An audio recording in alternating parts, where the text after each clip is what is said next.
Hello, thank you for being here.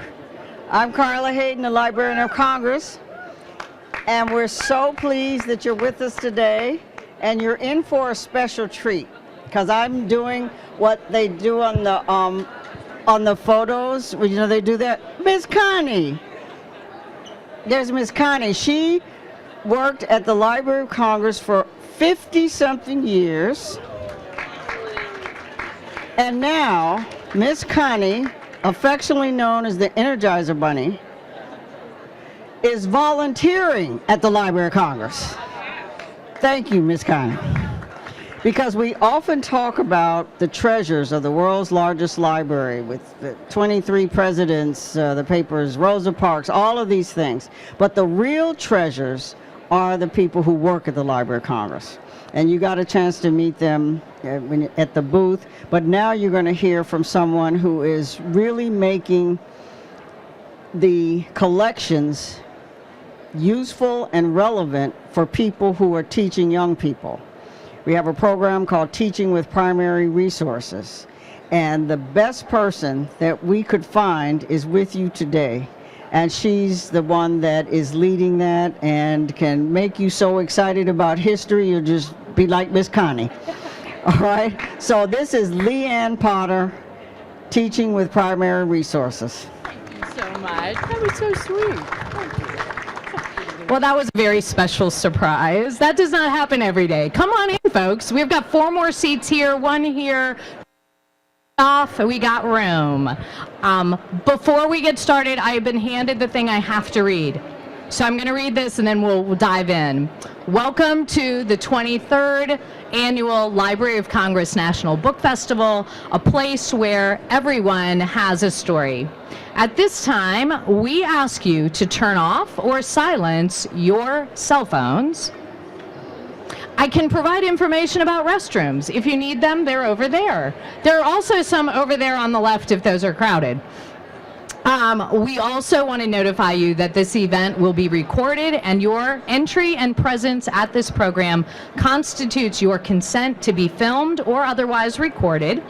Thank you for joining us and enjoy this program. Thank you. I got the clicker. Thank you. As Dr. Hayden said, my name is Leanne Potter, and I have the pleasure of directing an office at the library that is called Professional Learning and Outreach Initiatives. And this afternoon, I'm going to talk with you about the work that colleagues of mine and I do to, like Dr. Hayden said, get the collections of the library into the hands of educators and students for the purpose of really inspiring them. Of my talk this afternoon, that is inspire your students. Before I hit the clicker, I just am curious, how many of you are classroom teachers? Excellent. How many of you are librarians? Excellent. How many of you have young people in your life that you really want to engage in wanting to learn? Oh yeah, and neighbors count, by the way, so it's all good. All right. Please raise your hand if you like to learn. All right, now you have to tell me why, or actually better yet, tell me what inspires you to learn. Good question, huh? Okay, so. A good writer always inspires me. Excellent, a good writer, good answer. What inspires you? A question I want to answer. Perfect. When you're curious and you have a question you want to answer, what else inspires you to learn? My students who are adults ages 18 to 64 are trying to earn the high school diploma. So they're motivated and they inspire you with their motivation. I love that. Others? Reading. Reading inspires us. Hey, we should all go to a book festival. All right. Just the basic curiosity of life and what's going on, and then just, open to all happenings. That's right. The world around us makes us curious. I love it. The enormity of the things we don't know. Yes, exactly. When we realize we don't know it all. I work at Morehouse College, and we serve programs, and I'm astonished at how many young people in this country do not read at grade level. So you're motivated to inspire that sort of opportunity, right? Yes. All right. So these were the things I thought you were going to say. I thought you were going to say, okay, I don't know why it's not working. We'll try again. I was thinking you would say things like, oh, I'm inspired by an interest in a subject or something that captures my attention, or the enthusiasm of others, or the expertise of others, or the desire to become an expert. That's a good one. That's why you all watch YouTube videos, right? The relevancy to something you want to learn more about, curiosity, the element of surprise, a desire for success, and more. In other words, lots of things inspire us to want to learn. If I had said, what cultural institution, government agency, or largest library in the world inspires learning, what would you have said? That's right, you would have said the Library of Congress. Good answer, Connie. And really, by the end of this talk, I'm going to ask that question again, and you're all going to answer in unison, Library of Congress, and then everybody around here is going to be like, what was that all about? Okay, you can sit here. I won't step on you or anything, I promise. All right, so I have some stories to share. And the approach I'm going to take is telling you about some of the events, some of the publications, and some of the networks that are available through the Library of Congress to, in fact, inspire students. And I'll talk about each one of them, but before I really dive in, what makes all of those programs, all of those events, all of those publications possible are the library's collections. How many of you are familiar with the Library of Congress and its collections? Excellent. How many of you, if I were to say, what kind of collection objects are in the library, what answers would you throw out at me? Books, yeah, we have books. And you want to hear something pretty fascinating now? The library actually has more materials in media other than books than we have books. Fascinating, huh? So when I say other media, what do I mean? There are lots of hints up there, by the way. Yeah, there are lots of photographs. Something like, I don't know, 38 million of them or more. What other things? Yes, manuscripts and maps and architectural drawings and sound recordings and motion picture film. Every imaginable media, from sheet music to locks of hair, seriously, are in the library's collections. And some of the items that I put up here are up here for a really specific reason, because they are connected to stories that teachers have told us about collection items that have inspired students. And so I'm going to share some of those stories with you. This first one, the two images on this page are Sanborn fire insurance maps. Have any of you ever worked with fire insurance maps? Okay, there's something like 750,000 of them now digitized on the library's website. So if you go on the library's website, loc.gov, and you select maps, and you pick a community you are familiar with or curious about, the chances of there being Sanborn maps related to that community is really high.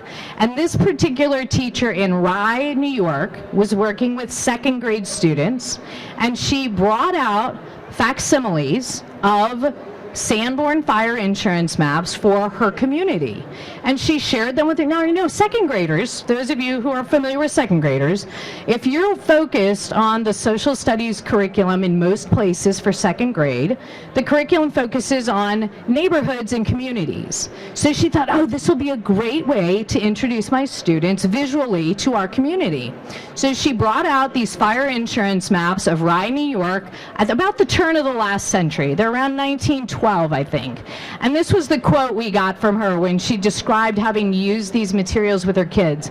She said it was really great seeing how into it they were, the 7 and 8-year-olds.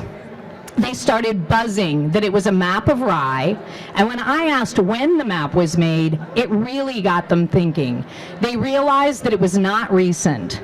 Some students found the date and yelled it out, and after they knew how old it was, that it was so old, they got really excited into looking at the streets and excitedly pointed out when they knew a street or a particular place. love that story. I love it because it's an opportunity for young people to connect to their community, to connect to their community's past, and to connect to primary source materials in a really authentic way. Good story, huh? Makes you want to go look at Sanborn maps, doesn't it? All right, next one. I like this one too. This is a Spanish teacher in Michigan. My students were incredibly engaged in this activity. So let me tell you what the activity was. She asked her students, these are students who are just learning Spanish, and she says to them, so where is Spanish spoken? And what do you suppose her students said? They started rattling off all of these Latin American countries and Spain. And she said, well, that's of course all true, but then she shared with them photographs from the library's collection, dozens of them, that featured billboards, signs, and other objects with Spanish language words on them, and asked her students to find the words and then make some educated guesses about where the photographs were taken. This particular one was in San Antonio, Texas. And the point of her lesson was to get her students thinking very broadly about language and where it's spoken. And this was what she told us. She said, my students were incredibly engaged in this activity. There were many great discussions about what clues they could see in the photos that backed up what they thought. After we discussed all of the photos and they'd looked at them so deeply through primary source analysis, our conversations regarding the use of Spanish were much more informed. We want informed students. Okay, next good story. Love this one. So, Louis Hein was a photographer who worked for the Children's Bureau, and many of you have heard of him or seen his photographs. The focus was on child labor in the 19-teens. So this particular teacher, an 8th grade teacher in New York, does a unit on child labor at the turn of the last century, and she uses some of the Louis Hein photographs and some of the manuscript items that are in the library's collection. And the story that she shared with us was this one. When we get to our lessons about child labor, there is always a chorus of students who say they would really rather be working than in school. This lesson definitely took away the glamour of making money as a kid instead of just sitting in school. Like that story. Next one, and I really do only have like one or two more good stories, and then I'll dive into the resources. This one sort of blew us away. Have any of you ever seen that photograph? Any guesses as to when the photograph might have been taken or where it might have been taken? That's exactly right. You want to say that? Loading into the internment camps during World War II. That's exactly right. So in this photograph, this particular photograph was taken by a photographer working for the War Relocation Authority during the Second World War. The image is of a child who's with his parents, and they are all about to be sent to one of the Japanese internment camps. And this particular photograph really caught the attention of a teacher who works with at-risk students. And he said, this has been transformational. Students that previously acted out so that they could leave the classroom are now coming in and actively participating. I wish I could bottle this. What he had done was he had taken a series of those War Relocation Authority photographs to introduce them to something that was happening during World War II. And what the students were reacting to was really what we would describe as being, as empathy. They were seeing an experience that maybe was in some ways familiar. And anyway, this particular teacher, we sort of, in all of our surveys, they tell us a little bit about where they're teaching. This particular teacher is a teacher of at-risk students in an alternative education environment, and was describing the change that he witnessed in student engagement when he taught a unit about Japanese American internment during World War II, using primary sources from the library's collection like that photograph. Okay, so let me pause for a minute and just share with you that all of those educators that shared those stories with us had all participated in either a summer teacher institute at the library or had participated in some sort of professional development program offered by one of our Teaching with Primary Sources grantees. And we have Teaching with Primary Sources grantees all over the country. You all have a bookmark that has our URL on the back that says loc.gov/teachers, and one of the tabs on that page is focused on professional development, and on that tab you can find out more about those opportunities, as well as webinars that are available, as well as recordings of past programs that are also available. So, more events. If you go to loc.gov/events, you will find out about all kinds of events that the library sponsors, not just programs for educators, but events like the National Book Festival, events like programs that happen at the library on Thursday nights, like author lectures and programs that happen throughout the year, programs that are live streamed, programs that are recorded as well. That link to the professional development opportunities is, again, it's easiest to just go to the teachers page and click on it, or just to the events page. Recently, our informal learning office has begun offering virtual workshops for student audiences.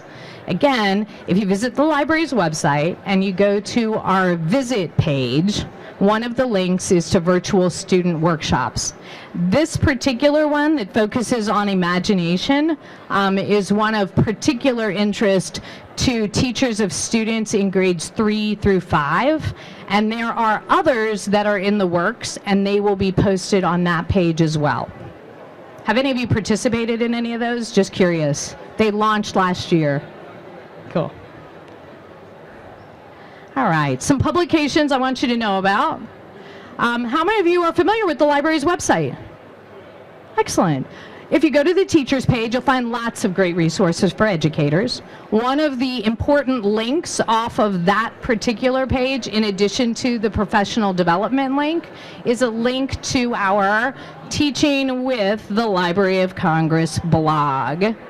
Actually, I could point out a few other things. I think I have a little laser thing on here, maybe. Maybe? No? Oh, never mind, it didn't work. It's okay, I can point though. So, if you're on the page, you can learn about our teacher and residence programs, and I'll talk about that a little bit more in a minute. You can also learn about our Teaching with Primary Sources partners and opportunities for grants from the library. You can also learn about approaches to collaborating with the library, and you can contact us for more information. Up above, the Getting Started with Primary Sources features our primary source analysis worksheets, as well as some activities that really get students started working with primary source materials and exploring the library's website. The classroom materials link will bring you to primary source sets that can come in very handy, because the library's website really does have something like 38 million objects from the collections that are available. And we often go to conferences for educators, and when we tell them, oh, you're going to love the library's website, there's 38 million objects, some teachers say to us, oh, it's worse than I thought. And so those primary source sets really do come in handy, because what we've done is we've sort of whittled them down a little bit. So instead of giving you the 40,000 objects on a particular subject, we've identified more like 20 that we think are really great, that are a good starting place. And that's what you'll find under the Classroom Materials tab. And then finally, under the Professional Development tab, that's where you can find out about our Summer Teacher Institutes, our workshops, our opportunities with teachers in residence, and so forth. Did you know that there are more than 20 blogs published by the Library of Congress? Oh, if you're into maps, our Geography and Map Division has a blog. If you're into rare books, our Rare Book Division has a blog. If you are into manuscripts, our Manuscript Division has a blog. If you are a classroom teacher and you are looking for ideas and approaches to using the library's collections in your classroom, we have a blog for that. Honestly, we call it Teaching with the Library of Congress blog. And we publish to it about 2 times a week. And usually those blog posts are featuring a particular item in the library's collection that has caught our eye. And we're sharing it as a way of saying, hey, if you're teaching this, you might want to know about this. In every instance, we're providing links to the original materials as well as approaches and strategies for using them in a classroom. All right, next. Oh, and you can subscribe to those blogs, so they'll come right to your inbox, so you don't have to go looking for them. And we love that, by the way. And we love that people click through them and use them. My team and I also have some pretty interesting relationships with professional organizations that serve educators. We write regular features in the journals of the National Science Teaching Association, the National Council for the Social Studies, and the National Association for Music Education. In every one of those cases, what we are trying to do is get the word out about the resources in the library's digital collections and approaches for using them in the classroom. Are any of you familiar with those associations, by the way? You are now. All right, there is an association for everything, you know that, right? It's an American thing, right? Okay. Another approach that the Library of Congress takes to inspiring different audiences is through our networks. And what I mean by networks are the various partnerships that exist between the Library of Congress and organizations all over the country. If any of you have visited our Roadmap to Reading today, you've gotten sort of a glimpse of some of those partnerships, because one of our networks is our affiliated centers for the book, and that's who's represented over there, all of those organizations in the various states and territories. But we have other networks, and they're ones worth knowing about. One of them is actually an online network. If you're a classroom teacher and you are interested in teaching with primary sources, we have an online community called our TPS Teachers Network. And a way of describing it is sort of like it's fun Facebook for teachers who like primary sources. So it's a really unique community, but the cool thing is, I used to say that and we'd laugh and we'd say, we got about 3,000 people, maybe 4. Now we're up to like 11,000 teachers who have registered and are part of that network.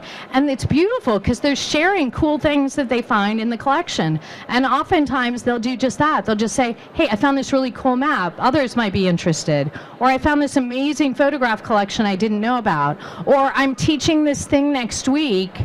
Do any of you have ideas for resources in the collection that I might use? And the community is responding, and we love that, because our job is to sort of facilitate those conversations and make those resources available, and then the community takes over. So if that sounds appealing to you, it's very easy to go online and just register for the site and become one of those, nerdy primary source teachers like we are. Another network, as I mentioned, are affiliated centers for the book. Have you all visited the Roadmap to Reading? Okay, I'm just telling you, if you do the whole roadmap and you stop at the IMLS booth, they'll give you a little reading lamp. Like when you can clip on a book and read in the middle of the night and not wake anybody up. You might want to do that, just saying. That's true, that's true, it is true. New Hampshire is giving away little octopus things. Folks are giving away pencils. I think it's Vermont that's giving away maple candy. Yeah, there's all kinds of reasons to go over there.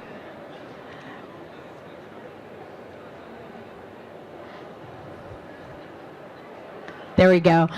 Another network that we're really about drawing attention to. For the last 11 years, the Library of Congress has been supported by David Rubenstein, who has provided funding for the Library of Congress Literacy Awards program. This program has allowed the library to identify more than 150 different organizations all over the United States and around the world that are doing incredible work in increasing literacy.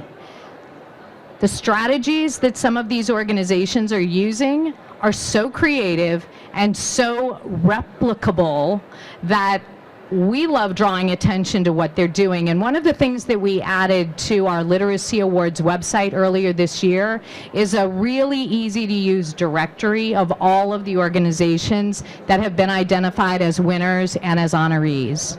On September the 8th, which happens to be International Literacy Day, the library will be announcing this year's winners and honorees. And in October, we are going to be hosting an in-person program at the library that is called our Literacy Successful Practices Conference. Much of that conference will be live streamed. All of it will be recorded, and information about all of those organizations is available. If you go to loc.gov/programs and you look for the Literacy Awards, you go to that site, that's where you'll find the directory of all these organizations that are doing really terrific work.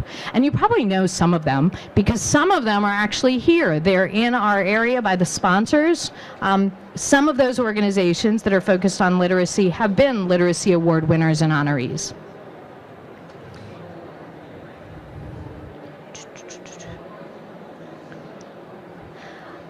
Another network of ours, I've mentioned it a couple of times, and that is our teachers in residence. So the library has had a program since 2000 where we partner with a school district somewhere in the United States, and we bring a teacher to the Library of Congress to spend a year with us, to spend a school year. So instead of reporting to their campus, they actually come to our office at the library, and they help us develop resources and relationships with and for teachers with a particular specialization in terms of content. So a few years ago, our music division was digitizing more and more collections. Nobody on our team is a music teacher. We needed a music teacher. So our teacher in residence application that year was looking for a music teacher. I can't tell you the value of roping in somebody who's really fired up about the collection and really knows how to engage students and have them work with you for a year. This program has allowed us to bring music teachers, as well as science teachers, as well as social studies teachers, English language arts teachers, school librarians, a kindergarten teacher to the library to work with us and help us develop resources and programs and materials of use. That program I was mentioning, we have a teacher in residence joining us in about 2 weeks from Prince George's County, Maryland. It's a little unusual for us to have a relatively local teacher working with us for a year, but we're really excited about it. And this opportunity is sort of along the lines of another opportunity that we make available in partnership with the Department of Energy. For about the last 6 years, the library has worked with the Department of Energy's Albert Einstein Distinguished Educator Program. Connie's nodding because we've known them for a long time. The Einstein Fellow Program that is sponsored by Energy is an amazing program that brings outstanding STEM teachers to federal government agencies to work with them for a year and bring the voice of a classroom teacher into an agency to really help us inspire teachers in different ways. We have an Einstein Fellow joining us in about a week. She is coming to us from Florida. She is a biology teacher. And again, we are super excited to be welcoming another teacher to work with us at the library to help us develop more resources for educators. And more information about those programs are available on our teachers' website if there is interest. The application window for those programs, usually it opens up right at the beginning of January, and applications are due at the end of February, and we make our selection in March and get the ball rolling with the school district.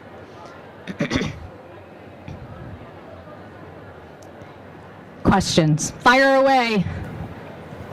Thank you.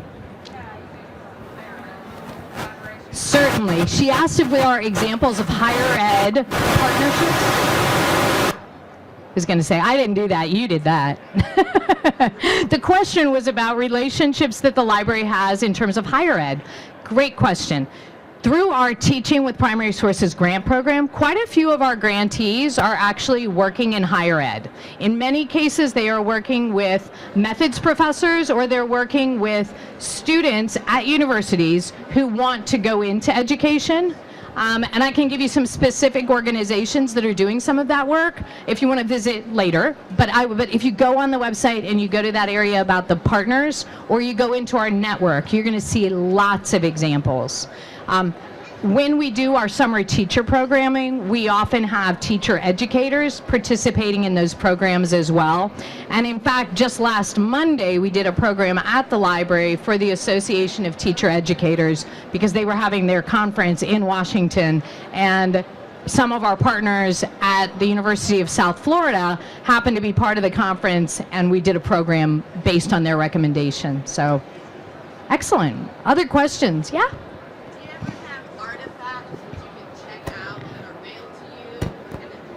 Excellent question. The library does not do anything like that, but there are lots of cultural institutions that do. One of the things I can really say with a very enthusiastic voice is that when you go on the library's website, particularly when you're going into like our primary source sets on the teachers page, everything that we select for those collections is either in the public domain or has no rights issues, and all of the scans are available in multiple resolutions. So you could get a very low resolution scan if all you need it for is a PowerPoint, or you can get a really high resolution scan in case you want to make almost a replica of that object to use in your classroom. Cool, good question. Yeah. Tell us some more about your program with the Department of Energy. Sure, I'd be happy to. So the program with the Department of Energy, the program is called the Albert Einstein Distinguished Educator Fellowship Program. It's sort of a mouthful. The Department of Energy has the authority to rope in other agencies to participate in this program. So in the coming year, not only will the Library of Congress be participating in the program, but there will also be offices on Capitol Hill, as well as the Navy, as well as NOAA, as well as the National Science Foundation and NASA will all have, I think I got them all, seriously. Sometimes there are others, but I think that's this for this year.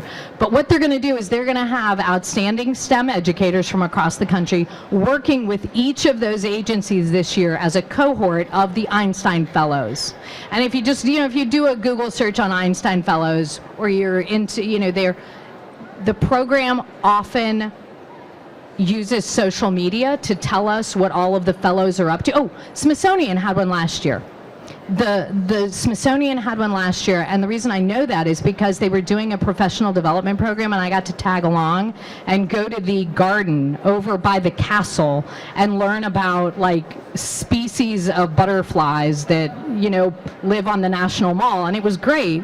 But anyway, it's a terrific program for science teachers, and if you're interested, I'd really encourage you to look at the department. And I have to say, the library's involvement in this program initially was a little, folks were like, science, Library of Congress? And I'll tell you, the science in the Library of Congress is mind-blowing. We have the papers of the Wright brothers.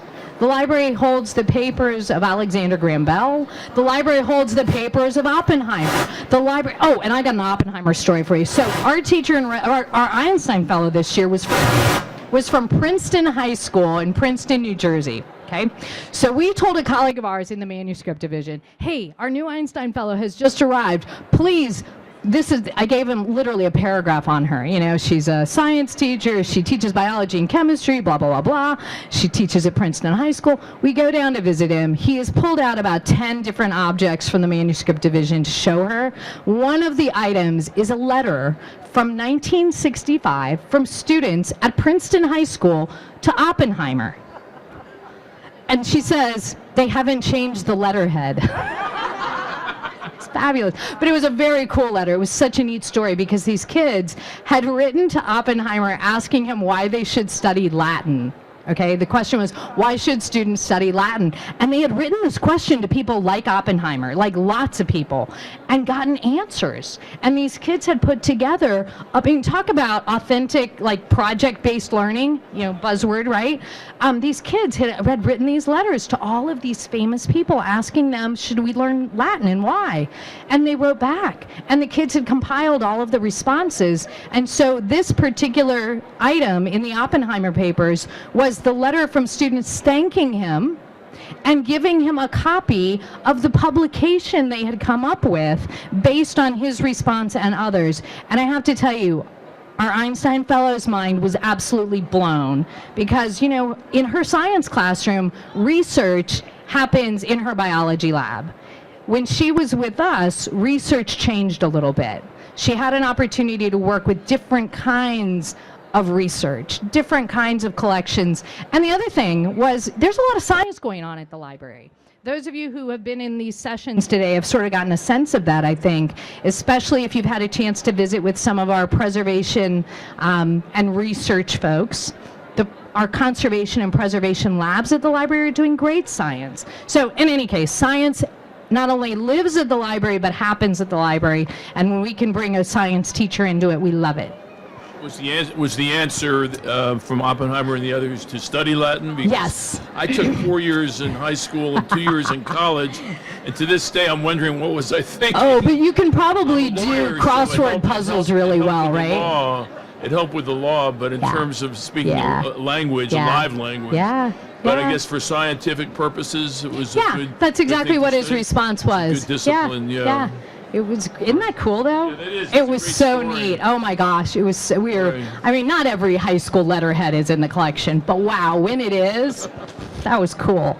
All right, others? Two completely polar opposite questions. One, how do you provide housing for these people who are here for a year? And two, what do you have for adult literacy? Okay, excellent question. So as far as housing, we do provide our teachers and residents who are from out of the area with a partial housing stipend, because we know that the likelihood that you're going to drop everything and head out, but we do help. It's good. It's not wow, you're not going to live in a mansion, but we will make sure you survive. And your school district continues to pay your salary and your benefits, so you're still an employee of your district. That's the way we do it. And your second question about adult literacy, I would really encourage you to go to our Literacy Awards program website and take a look at all of these different organizations around the world, around the country, who are doing amazing work. Everyone in that directory, you can link directly to that organization's website and find out more about what they're doing. Amazing resource, really. There's more than 150 organizations there. Others? Yes. I am very curious where you'd like to go from here. You've accomplished so much already. Isn't this fun? Well, I have to say, every time I talk to our affiliated Center for the Book Partners, I get all excited because, for example, our affiliated Center for the Book in Ohio is housed at the Cleveland Public Library, and they're a very creative public library, and they have recently started a podcast about literary initiatives in Ohio, and it's fabulous. And things like that our partners are doing get us pretty excited. There are other partners, again, many of our either affiliated centers for the book or our teaching with primary sources partners that are developing apps or online interactives that focus on topics like voting and other civic responsibilities. We get pretty excited about that.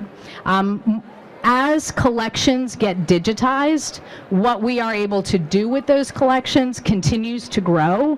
So every time one of our custodial divisions at the library says, "Hey, we're going to be digitizing this next," again, we get super excited. Rumor has it, the next transcription project is actually going to be involving sheet music and song lyrics.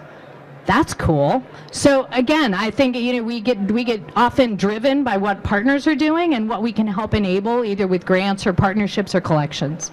So, good question. Yeah. Yes. Can you tell me about AfricanAmerican Experience in America? Just the whole thing. You want it all. I love that. Okay. So a few years ago, the Library of Congress acquired the papers of Rosa Parks. And this is one of those collections that is so fabulous because, well, it's fabulous because it's described beautifully, because the processing archivist who worked with the collection and what a processing archivist does is they're the ones who take a collection that has an interesting organization and organizes it in a way to make it useful to researchers. And the thing about the Rosa Parks papers is Rosa Parks saved things like church bulletins. And the reason they became part of her papers isn't just because they were church bulletins, it's because she wrote on them. The insight we have into Rosa Parks and what she's thinking about while she's listening to a sermon are part of her papers. She also, in her collection, and I'm sure some of you have seen this, she also wrote things on the backs of envelopes and on other scraps of paper. And one of the backs of envelopes in those papers include a recipe for peanut butter pancakes. Amazing. They probably talked about it, didn't they? It is so, and I'm telling you, that recipe, those are the greatest pancakes ever. But as far as the collections go, not only does and that whole collection has been digitized, and her membership cards are in that collection. So we've done workshops with teachers where we've shared Rosa Parks membership cards, and we have removed her name from them and simply asked, what do these membership cards tell you about this person? And they come up with all of these amazing responses, and then we share with them, they're all Rosa Parks. Awesome, right? But you asked about the whole African American experience, and as far as the library's collections go, the library holds the papers of Frederick Douglass. They've all been digitized. The library holds collections of so many individual Americans, and more the library is trying to digitize these. And not just the manuscript collections, but the sheet music. So sheet music from African American composers, part of the library's collection. Through the various blogs on the library's website, depending on the search term, the beauty of the blogs is you can go to that blog page and you can search just the blogs and find out what our colleagues in different divisions are uncovering within the collections. So you can find all kinds of things. Yeah. And like 7,000. Yeah. Inventors, that's exactly right. Yeah. Yeah, talk to Connie. She worked at the library for 50 years. She can tell you a thing or two. Oh, yeah. Yeah. Yeah. Yeah, and actually we hold the papers of the NAACP. Isn't this a fun game? Yeah, fire away. Give me more. This is good. I like this. Have you got this? And I can say, well, as a matter of fact. Seriously. Yeah.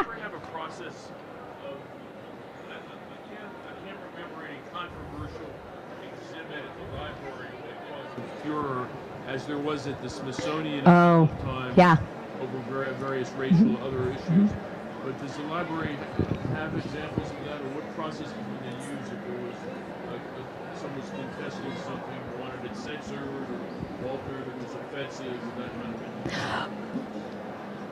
I wish I could remember the quote exactly. This is a good American Library Association quote about how a really good library has something to offend everyone. Have you ever heard that? Isn't that great? So yeah, there's something to offend everyone at the Library of Congress. We're just really careful when it comes to the materials that we put on display and the approach that we take. And I would encourage you to visit with colleagues in all of our different divisions that are represented here and ask them, for things like that. I'm sure they'd love to tell you what's in the collections. Yeah.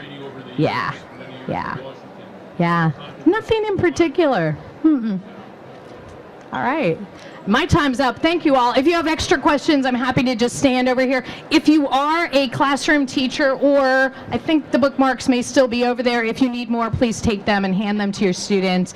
And thank you. Thanks for sticking around. Enjoy the rest of the book festival. Awesome. Thank you.